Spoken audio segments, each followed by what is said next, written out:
The unofficial motto of Google, don't be evil. Privacy experts now questioning if the internet giant can stick to that now that it's overhauling the way it treats your information. It reflects our efforts to create one beautifully simple experience. It means that if you're signed in, we'll treat you as a single user across all of our products, combining information you've provided from one service with information from the others. And it may even mean we'll be able to tell you when you'll be late for a meeting, based on your location, your calendar, and local traffic conditions. So what does this mean for consumers? Joining me now, Hemu Nigam, an internet privacy expert and CEO of SSP Blue, that is. Thanks for coming back to the show. Great to have you here again. All right, well, what does this mean for consumers? That was not English to me. I didn't understand what they meant. And I'm wondering, are they going to be sharing information with people I don't want them to?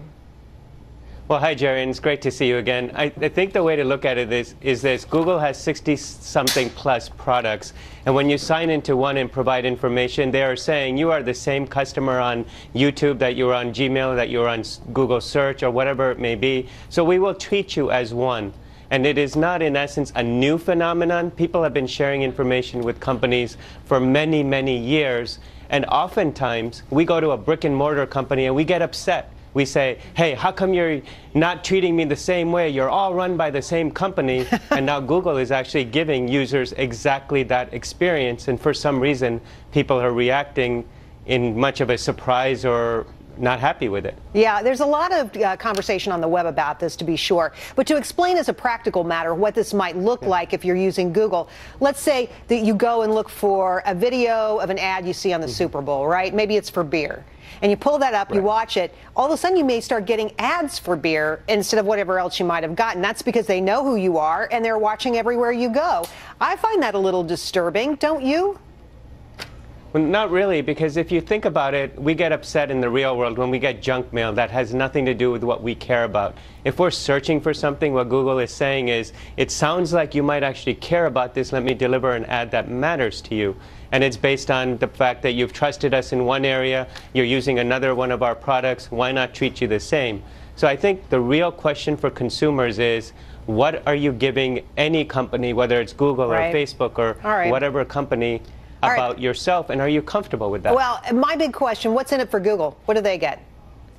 Well, what Google gets is better advertising. They're going to target users better in the sense that now that they have a better persona of what you like, what you care about, it's easier for them to deliver ads that are relevant to you, which also means that they can make more revenue on that. And that's at the end of the day. Translation, more money for Google. All right. You know, a lot of people upset, but as you point out, you're going to have things directed to you that you actually might be interested in, right? I mean, that's not entirely negative. But is there an effort by people like you, by anybody else, to kind of shut this down, slow this sharing of information down? Because at the end of the day, I don't want all these web companies following me. Is there an alternative to Google if I don't want to play this game? Well, there's two things that are happening. One is in the government side. Congress is looking at this very carefully. France and Ireland have already said they're going to examine what this means in practice. And overall, there's a big push in the government side to find ways to prevent unauthorized and unwanted access to information. And on the consumer side, if anything, we've now gotten ourselves a wake-up call. Hey, many companies have a lot more reach than you thought before. Be more conscious of what you put out there. And from that perspective, own your own privacy rather than saying, well, it's somebody else's fault and why aren't they doing what I want them to do?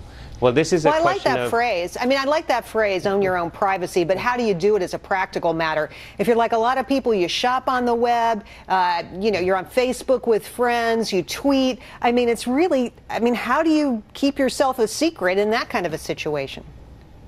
I think one of the things to look at is when are you logged in? Oftentimes people forget that log into a site once, they keep themselves logged in, and now there's tracking going on, which isn't that big a deal, but it feels like it is. If you don't like it, the best thing you can do is log out of those services. So for example, when you go to Google Search, you don't have to be logged into your Gmail or your Search or your YouTube, and oftentimes people are. So there is definitely opportunity for people to do this. And I have to say, I mean, I will give kudos to Google in this sense. Privacy is about transparency. And what they have done is taken 6 weeks before this launches, the time to really tell people what's going on, what's coming, rather than doing what some other companies have done, which is you wake up one day and you're like, oh, what just happened? And that should not happen on March 1st when this actually goes live. I guess, you know, it's early warning is probably a good thing at the end of the day, but I still have big questions about all this private information I have floating out around about me out there, just like everybody else, like you and everybody else who uses the web. But I know you'll help us keep track of it. So, Hemu, thanks for coming on tonight, and we love having you on. Come back soon. Okay, thanks.